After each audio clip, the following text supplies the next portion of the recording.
Hello friends, Madhavi academy 2.0 पर आपका स्वागत है। तो आज मैं आपको वीडियो कराने वाली हूँ भारतीय संस्कृति चैप्टर के क्वेश्चन आंसर। आपको सारे नहीं बताऊंगी, मैं वही बताऊंगी जो एग्जाम में बार बार पूछे जाते हैं। उनको अच्छे से आप नोट डाउन कर लो, फिर आपको याद कर लेना है। और इससे पहले आपको इसकी व्याख्या जरूर देखनी है। 200% गारंटी ले रही हूँ। अगर पेपर में व्याख्या पूछी जाएगी, व्याख्या तो पूछी जाती है डेफिनेटली, पर आपको जो मिलेगी उसमें तो या तो ये चैप्टर आएगा फिर वाराणसी का आएगा। बार बार कह रही हूँ, दोनों को अच्छे से कर लीजिए। मैंने दोनों को अच्छे से करवा दिया, पूरी व्याख्या क्वेश्चन आंसर प्लेलिस्ट बनी है, तो वहाँ पे जाकर आप देख सकते हैं। इसकी व्याख्या अगर आपको आती है तो देख रहा क्वेश्चन आपको चुटकियों में याद हो जाएंगे फटाफट से। इंपॉर्टेंट बता रही हूँ सारे, वही आपको करने हैं। जो इंपॉर्टेंट नहीं है वो आपको नहीं लिखना है, मैं आपको बताती चलूँगी, ठीक है। तो फर्स्ट है क्वेश्चन, भारतीय संस्कृति किम तात्पर्य अस्ति। अस्ति मतलब है, होता। मैं आपको संस्कृत अनुवाद और सिखाऊंगी। इसके बाद जीवन सूत्राणी के क्वेश्चन से कराऊंगी, ठीक है। व्याख्या करवा चुकी हूँ मैं आपको श्लोकों की। फिर आपकी संस्कृत पूरी कंप्लीट हो जाएगी। केवल ग्रामर में संस्कृत अनुवाद रह जाएंगे, वो भी आपको सिखा दूंगी, ठीक है। तो आप लिखेंगे इसका अर्थ क्या संस्कृति का, भारतीय संस्कृति का। तो आप लिखेंगे, अस्माकम पूर्वजा, हमारे पूर्वजों ने जीवन को संवारने के लिए जिन आचारों विचारों को प्रदर्शित किया, वही सब भारतीय संस्कृति है। यही संस्कृति का अर्थ है, ठीक है। जीवन को संवारने के लिए अस्माकम पूर्वजा जीवन, ये आपको अच्छे से ज्ञान आचार विचार ये सब लिख देना। यहाँ तक भी आप लिख देंगे ना, इतना लिख के फिर आप यहाँ भी कर देंगे भारतीय संस्कृति तात्पर्य, ये लिख देंगे तो आपको पूरे मार्क्स मिल जाएंगे।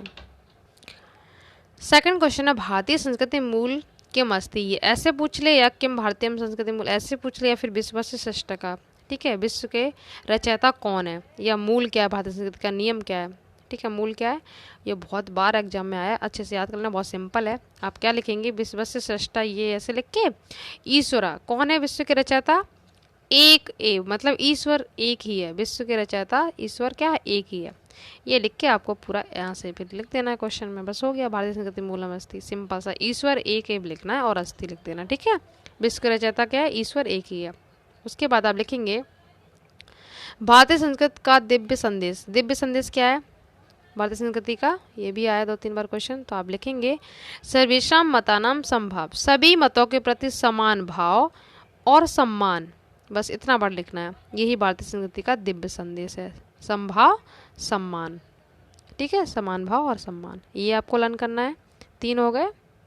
इस क्वेश्चन को जरूर याद करना, बहुत बार रिपीट हुआ है, मूल वाला विश्वस्य, ठीक है, विश्वस्य वाला।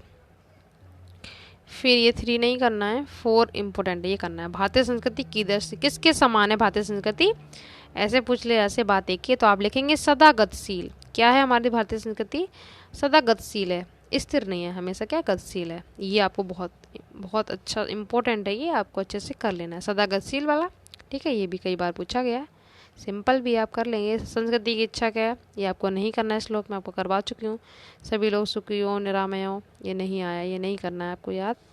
क्वेश्चन नंबर 7, ये भी कभी नहीं आया, संस्कृति का विशेष गुण क्या है, वही है समान भाव होना चाहिए सभी के प्रति, ठीक है। छोड़ो इसको, सभी सुखी हो, ये संदेश किसने दिया था, सभी लोग सुखी हों, तो ये किसने दिया था, हमारी संस्कृति ने दिया था। हल्का सा आप माइंड में कर लो, बस ना आपको नहीं करना है, कोई ज़रूरत नहीं है इसकी, ये करना है आपको, ठीक है।